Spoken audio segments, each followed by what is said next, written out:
Görüntülər bir-birinə bənzəsə də fərqli marketlərə aiddir.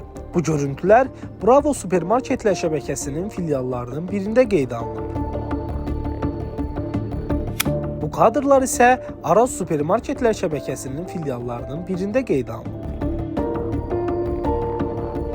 Bravo'dakı görüntülərlə bağlı supermarketlər şəbəkəsindən bildirildi ki, qeyd olunan video bir ay öncəyə aid olan köhnə videodur. Məsələ ilə bağlı mağazada araşdırma aparılıb və zəruri tədbirlər görülüb. Müştəri məmnuniyyəti bizim üçün ən önəmli prinsiplərdən biridir və bu istiqamətdə daim nəzarət və təkmilləşdirmə işləri aparılır. Bravo'dan fərqli olaraq Araz supermarketlər şəbəkəsi sorğumuzu cavabsız qoydu.